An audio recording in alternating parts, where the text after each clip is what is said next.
కరీంనగర్ పోలీసోళ్ళు మస్తు నెనరున్నోళ్ళబ్బా.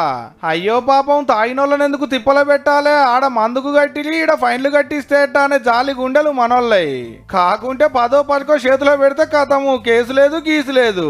ఒకళ్ళ మనోళ్ళ పోతకు kick metre కక్కుకుందనుకో, నేను కోర్టుకు పోను సార్ అంటే చాలు, మీకు బదులు ఇంకోళ్ళు పోతారు కోర్టుకు, కాకుంటే జనంతా పైకం ఖర్చు అవుతుంది అంతే. సార్ నేను 4 బీర్లే గుంజినా అని బతిలాడితే మీటర్ మీద కోటర్ అన్నట్టు. మన పర్సుల పైకం వల్ల జేబులకు పోతే చిన్న కేసు రాసి ఇడిచిపెడుతూనే ఉంటారు. హౌ మళ్ళా 130 కేసుల్లో 20 లక్షల రూపాయల దానిక కమాయించాలంటే చూడురు. మరి పోలీసులతోటి ఎట్లా మెసులుకోవాలనో తెలవనోళ్ళు ఆయనతో పెద్ద ఆఫీసర్ల చెవుల్లో వేసినట్టున్నారు.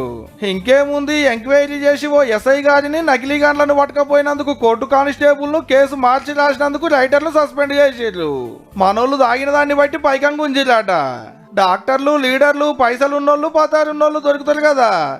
మీకెందుకు, మేము చూసుకుంటాం బీఫికర్ గుండులని ఏ సంబంధం లేని వాళ్ళకి ఇంత పైకం ఇచ్చి వాళ్ళ మీద కేసు రాసి ఇంత పెద్ద కథ నడిపించారు అన్నట్టు కరీంనగర్ ట్రాఫిక్ పోలీసు వాళ్ళు. గిట్లా దొరికినందుకు వీళ్ళెంత బాధపడుతుందో గానీ తాగి దొరికితే మమ్మల్ని ఇడిచిపెట్టేటోళ్ళు లేకుంటే ఇలాంటి లందిలో మనోళ్ళు ఇంకో కోటర్ ఎక్కువ గుద్దుతుండొచ్చు పో.